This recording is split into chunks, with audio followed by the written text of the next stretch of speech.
하나님 말씀 함께 보도록 하겠습니다. 오늘 우리가 함께 나눌 하나님 말씀은 로마서 5장 1절부터 8절까지 말씀입니다. 로마서 5장 1절부터 8절까지 말씀, 우리 한 목소리로 함께 말씀 보도록 하겠습니다. 그러므로 우리가 믿음으로 의롭다 하심을 받았으니 우리 주 예수 그리스도로 말미암아 하나님과 화평을 누리자. 또한 그로 말미암아 우리가 믿음으로 서 있는 이 은혜에 들어감을 얻었으며 하나님의 영광을 바라고 즐거워하느니라. 다만 이뿐 아니라 우리가 환난 중에도 즐거워하나니 이는 환난은 인내를, 인내는 연단을, 연단은 소망을 이루는 줄 알미로다. 소망이 우리를 부끄럽게 하지 아니함은 우리에게 주신 성령으로 말미암아 하나님의 사랑이 우리 마음에 부은 바 됨이니 우리가 아직 연약할 때에 기약대로 그리스도께서 경건하지 않은 자를 위하여 죽으셨도다. 의인을 위하여 죽는 자가 쉽지 않고 선인을 위하여 용감히 죽는 자가 혹 있거니와 우리가 아직 죄인 되었을 때에 그리스도께서 우리를 위하여 죽으심으로 하나님께서 우리에 대한 자기의 사랑을 확증하셨느니라. 아멘. 오늘 이 시간에는 화목하게 되었은즉 이라는 제목 가지고 함께 말씀 나누고 또 함께 기도하도록 하겠습니다. 우리가 로마서 5장을 보고 있는데 로마서 5장의 내용은 대략 이렇게 우리가 요약할 수 있습니다. 하나님이 너희가 죄인 되었을 때에도 너희 편을 들어줬고 너희에게 은혜를 베풀어 주셨는데, 그렇다면 이제 너희와 화목하게 된 다음에는 얼마나 더 큰 은혜를 너희들에게 베풀어 주시겠느냐 하는 얘기가 로마서 5장에 담겨 있는 이야기예요. 성경이 이 문제에 대해서 다루고 있는 것은 구원이 일어나는 순서가 우리 생각과는 좀 다르기 때문이에요. 자, 예수님은 이미 2000년 전에 이 땅에 오셨죠. 십자가를 통해서 이미 구원을 이루셨단 말이에요. 그러니까 예수님이 먼저 구원을 이루셨고 우리는 그로부터 2000년이 지난 그 다음에 태어났단 말이에요. 구원이 먼저 이루어졌고 우리가 예수님을 믿게 되는 일은 나중에 일어나는 일이지만, 때로는 우리가 믿음 생활하면서 신앙생활하면서 구원이 취소된다 정도까지는 아니겠지만 그래도 하나님 앞에 참 옳지 못한, 하나님 앞에 참 바르지 못한 모습으로 살아간다라는 그런 신앙적 불안감, 믿음의 불안감, 염려 같은 것이 늘 우리에게 있단 말이에요. 주님이 다시 오시는 날까지 우리가 성도답게 살아야 할 텐데 혹 내가 그렇게 살지 못할까, 매일매일 그 믿음의 근심, 신앙의 근심과 염려 가운데 우리가 살아가게 되는데, 우리가 이런 얘기를 꺼낼 수 있는 것은 기독교에는 다른 종교와는 확연히 구별되는 점이 있기 때문이죠. 다른 종교는요,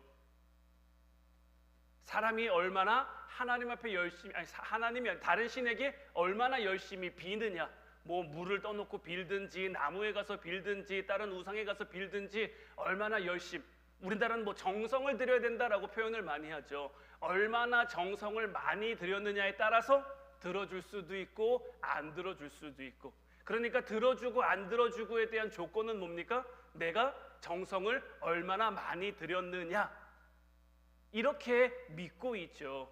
그 신을 찾아가서 내가 설득하고 빌고 감동시켜야 겨우 보상을 받을 수 있다라고 생각을 한단 말이에요. 그런데 기독교는 거꾸로죠. 하나님으로부터 시작됩니다. 하나님의 뜻이 그래서 우리의 소원이나 우리의 어떤 마음보다 우선되는 것, 순서상으로 우선되는 게 아니라 선하신 하나님이 모든 것의 주인이시고 우리의 가치와 우리의 운명을 정하시는 분, 우리가 태어나기도 전부터 우리를 택하셨고 우리를 하나님의 자녀 삼아 주셨으며 하나님 나라로 우리가 올 수 있도록 우리의 삶과 그 길과 걸음을 이끌어 주신다는 말이에요. 그러니까 이러한 과정 속에서 로마서가 우리에게 말하는 이 구원에 관한 이야기에서 이 믿음이라는 이 단어가 우리를 좀 혼란스럽게 하는 거예요. 자꾸만 우리는 이 믿음에 대해서 조건으로 생각합니다. 믿으면 하나님이 해주시겠지. 믿으면 하나님이 들어주시겠지. 물론 우리가 믿어야 되는 것은 맞지만 이 믿음이라는 것이 조건이 되는 것은 아니란 말이에요. 로마서에 나오는 이 믿음은 율법이랑 대조되는 것. 율법은 행함의 대명사라면 믿음은 은혜의 대명사인 거죠. 그래서 행함과 반대되는 그 은혜, 믿음과 은혜가 함께 나오면서 이 율법, 행함, 어떤 조건과 대비시키고 있단 말이에요. 그러니까 믿음이라는 것은 뭐냐? 우리가 원래는 조건을 만들어야죠. 뭐 정성을 들이든지 뭐 가든지 하나님이 우리를 구원하실 만한, 하나님이 우리에게 베풀어 주실 만한 어떤 그런 조건을, 그 근거를 우리가 만들어야 되는데 이것과 반대되는 하나님이 조건을 만드시는 것, 하나님이 그 근거가 되신다는 점을 로마서는 이 믿음이라는 것을 통해 우리에게 말하고 있는 것. 그러니까 이것이 곧 예수 그리스도를 믿는 믿음으로 말미암는 그 하나님의 의가 되는 거죠. 그래서 오늘 본문 2절 말씀도 보면 또한 그로 말미암아 우리가 믿음으로 서 있는 이 은혜에 들어감을 얻었으며 하나님의 영광을 바라고 즐거워하느니라. 그러니까 믿음으로 은혜에 들어감을 얻었다, 이렇게 믿음이 조건인 것처럼 우리가 봐서는 안 된다라는 것. 은혜를 받기 위해 조건이 필요하다면요, 그건 이미 더 이상 은혜가 아닌 것. 우리가 어떤 조건을 충족시킨 다음에 받는 보상이 은혜라면 그것은 은혜가 아니라 어떤 대가가 될 뿐인 거죠. 내가 이렇게 했더니 하나님이 그 대가로 이거를 주셨다, 이렇게 될 수밖에 없는 거예요. 불법이 사함을 받고 죄를 용서받는 사람은 복이 있다라고 한 그 다윗의 고백처럼 우리가 죄를 용서받는 데 있어서 우리가 죄를 용서받을 만한 근거가 없습니다. 우리가 뭐 한 게 없어요. 그런데 하나님이 주셨어요. 이게 은혜인 거예요. 잘해야만 받을 수 있는 것을 잘못했음에도 불구하고, 그릇 행했음에도 불구하고 하나님이 우리에게 주신 것이 은혜란 말이에요. 그러니까 믿음으로 서 있는 이 은혜에 들어감을 얻었다는 것이 예수 그리스도로 말미암아 하나님의 능력과 의지로 우리에게 주어진 거지, 하나님이 그렇게 우리에게 구원과 은혜를 주신 거지, 믿음이 조건인 것처럼 믿었으니까 내가 이렇게 해줄게, 믿었으니까 내가 너를 구원할게, 이렇게 되는 것은 아니다라는 것. 이 부분이 그냥 어떻게 단순하게 생각하면 참 쉬운 것 같지만 또 어떻게 생각하면 굉장히 좀 복잡하고 어렵고 우리에게 늘 그래요. 자, 우리가 지난번에 봤던 로마서 4장 18절 말씀 보면 아브라함이 바랄 수 없는 중에 바라고 믿었으니 이는 내 후손이 이 같으리라 하신 말씀대로 많은 민족의 조상이 되게 하려 하심이라.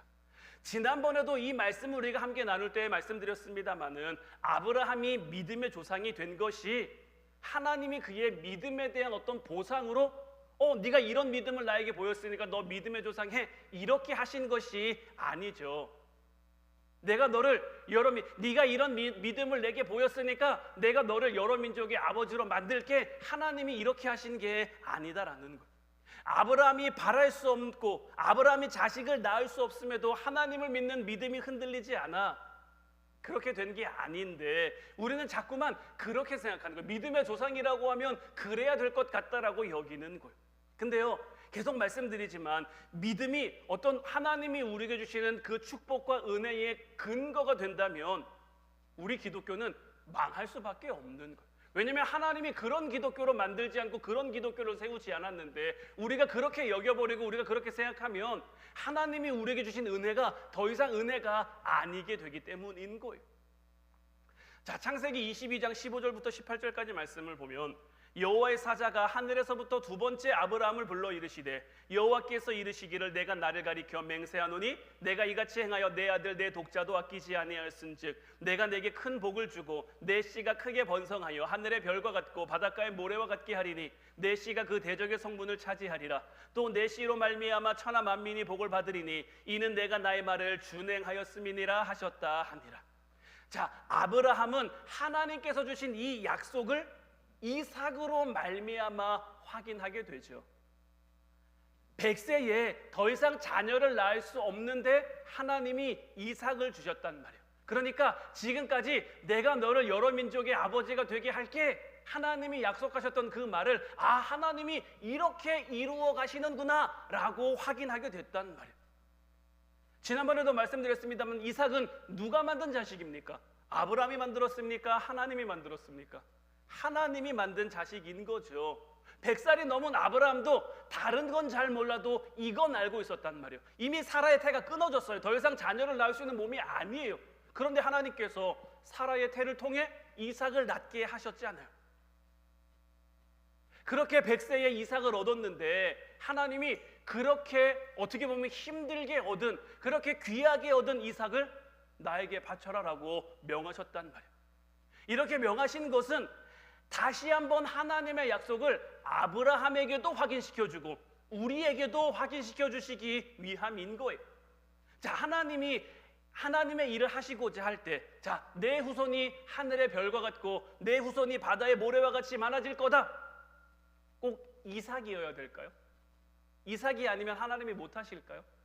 100세의 하나님이 야, 나도 겨우 했다. 이제 이 이삭 잃어버리면 안 돼. 이 이삭 잘못되면 안 돼.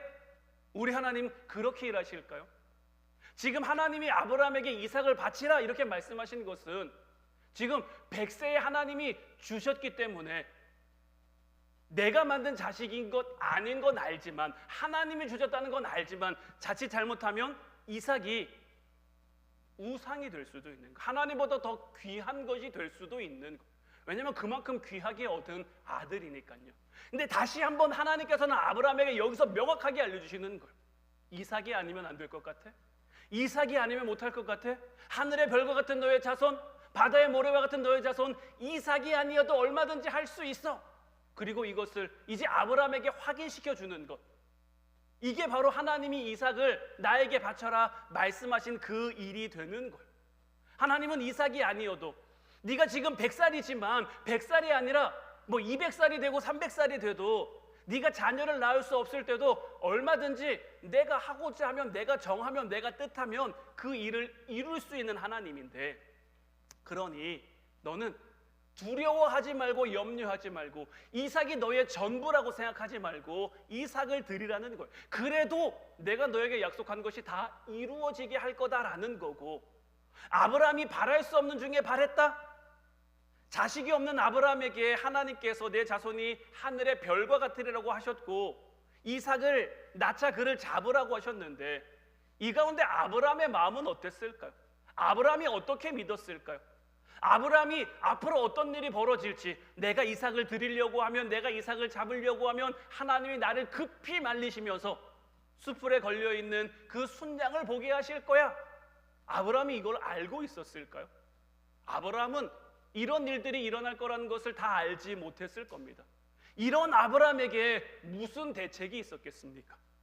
100세의 아들을 주신 것도 하나님이고 그 아들을 다시 데려가겠다고 하시는 분도 하나님인데 여기서 아브라함이 뭘 할 수 있겠습니까? 사실 이삭을 낳기 전부터 하나님이 매번 오셔서 너는 여러 민족의 아버지다, 너는 복의 근원이다, 내게 하늘의 별과 같은 후손을 줄 거다라고 말씀하셨는데 아직 아들이 없잖아요. 99세가 되기까지 아들이 없잖아요. 그럼 아브라함이 하나님의 이런 말 가운데 뭐라고 대답해야 될까요?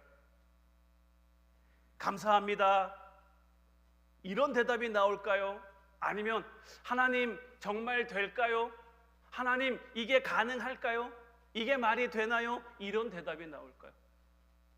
아브라함이 살아간 그 삶을 통해 우리에게 보여주는, 성경에 단편적으로 등장하는 내용을 보면 아브라함은 하나님의 그런 말 가운데 전심으로 하나님 감사합니다 이렇게 하기보다는 하나님 될까요? 하나님 이루어질까요? 지금 내가 이미 나이가 99세인데, 지금 사라가 이미 89세인데 태가 끊어진 것 같은데 이게 될까요? 이런 반응이 아브라함이 보인 솔직한 반응일 거예요. 왜냐하면 아브라함은 하나님이 뜻하신 바를 다 알지 못하니까요. 그냥 막연하게 하늘의 별과 같이 바다의 모래와 같이 내 자손이 많겠다고 하시는데 주어진 현실은, 주어진 상황은 그냥 앞이 보이지 않는, 길이 보이지 않는 전혀 깜깜한 막막한 그런 상황인데 하나님이 와서 자꾸 그러시니까, 그러니까 하나님이 무슨 뜻이 있으신 건 알겠는데 어떻게 이루실지 모르니까 답답할 수밖에 없는 거죠. 그런데 이런 와중에 100살의 아들을 주셨어요. 와, 하나님 대단하다, 하나님 놀랍다, 하나님 정말 감사합니다 이렇게 하고 있는데 이번에는 그 아이를 내게 바쳐라 이렇게 하니 뭐 줬다 뺏는 것도 아니고 장난하는 것도 아니고 이 아이를 하나님이 주셨다는 건 아브라함도 알죠. 그러나 이 아이를 잡으라고 하니 아브라함에게 뭔 대책이 있습니까? 내가 만든 아들이어야 하나님이 얘는 내 아들입니다, 얘는 내 겁니다 이렇게 항변이라도 할 텐데 누가 봐도 얘는 내가 만든 자식이 아니란 말이에요. 아브라함이 바랄 수 없는 중에 바랐다는 것이 바로 이런 의미인 거예요. 자, 창세기 18장 9절부터 15절까지 말씀도 보면요, 그들이 아브라함에게 이르되 내 아내 사라가 어디 있느냐? 대답하되 장막에 있나이다. 그가 이르시되 내년 이맘때 내가 반드시 내게로 돌아오리니 내 아내 사라에게 아들이 있으리라 하시니 사라가 그 뒤 장막문에서 들었더라. 아브라함과 사라는 나이가 많아 늙었고 사라에게는 여성의 생리가 끊어졌는지라. 사라가 속으로 웃고 이르되 내가 노쇠하였고 내 주인도 늙었으니 내게 무슨 즐거움이 있으리요? 여호와께서 아브라함에게 이르시되 사라가 왜 웃으며 이르기를 내가 늙었거늘 어떻게 아들을 낳으리요 하느냐? 여호와께서 능하지 못한 일이 있겠느냐? 기한이 이를 때에 내가 내게로 돌아오리니 사라에게 아들이 있으리라. 사라가 두려워서 부인하여 이르되 내가 웃지 아니하였나이다. 이르시되 아니라 내가 웃었느니라. 아브라함이 99세가 되었을 때 하나님의 사자가 아브라함과 사라를 찾아왔어요. 그리고는 내년 이맘때 너에게 아들이 있을 것이다 라고 말씀하셨단 말이에요. 근데 사라가 이 말을 장막문 뒤에서 들은 거예요. 들었더니 웃음이 절로 나오는 거죠. 왜 웃음이 나올까요? 될 것 같아서 웃음이 나올까요? 안 될 것 같아서 웃음이 나올까요? 안 될 것 같으니까, 기가 찬 거예요. 기가 차니까 웃음이 나온 거죠. 자기 처지를 잘 알고 있는데 지금 사라도 이야기하는 것처럼 내가 노쇠했고 내 주인도 늙었고 내게 무슨 아들이, 내게 무슨 즐거움이 있을까? 아브라함과 사라는 나이가 많아 늙었고 사라에게는 여성의 생리가 끊어졌는데 더 이상 아이를 낳을 수 없는데 내년 이맘때 사라에게 아들이 있을 거다라고 이야기를 하니까 그 말을 듣고 기가 차 웃은 거죠. 사라의 웃음을 보시며 하나님은 사라한테 왜 웃느냐라고 말씀하셨단 말이에요. 그러니까 사라가 당황해서 아니요, 저 안 웃었는데요, 웃지 않았다고 부인한단 말이에요. 하나님은 다시금 네가 웃었다고 말씀하시면서 그 아들을 이삭이라고 지어주시죠. 이삭이라는 이름의 뜻이 웃음이라는 뜻이거든요. 창세기 21장 6절 말씀을 보면 사라가 이르되 하나님이 나를 웃게 하시니 듣는 자가 나와 함께 웃으리로다. 이전의 웃음과는 다른 웃음이 됐죠. 이전에는 믿어지지 않아서. 이런 사라가 어떻게, 믿지 못하는 사라가 어떻게 아들을 낳을 수 있습니까? 믿음이 조건이라면 믿지 못하는 이 사라에게 어떻게 자녀가 생길 수 있겠습니까? 하나님이 은혜로 주신 거고, 은혜로 아브라함과 사라에게 기대하시는 것, 믿는 것, 바라시는 것을 한 단계 한 단계 스텝 바이 스텝처럼 이루어 가시는 거죠. 사라가 바랄 수 없는 중에 무엇을 받았습니까? 웃음을 받은 거예요. 그리고 이게 로마서가 하고 싶은 이야기인 거예요. 자, 하나님이 언제 우리에게 구원을 베풀어 주셨습니까? 우리가 아직 연약할 때에 기약대로 그리스도께서 경건하지 않은 자를 위해서 죽으셨다라고 오늘 말씀은 이야기하고 있죠. 우리가 아직 하나님의 자녀가 될 만한 믿음을 갖지 못했어요. 어쩌면 아직 하나님을 알지 못하고 있을 수도 있어요. 그런데 하나님은 말씀하신 대로, 약속하신 대로, 그러니까 아브라함에게 찾아와서 내가 너를 여러 민족의 아버지로 만들 거야, 네 자녀를 하늘의 별과 같이 바다의 모래와 같이 많게 할 거야, 늘 말씀하신 것처럼 내가 너에게 은혜를 베풀 거야, 내가 너에게 구원을 베풀 거야, 내가 너와 함께 할 거야.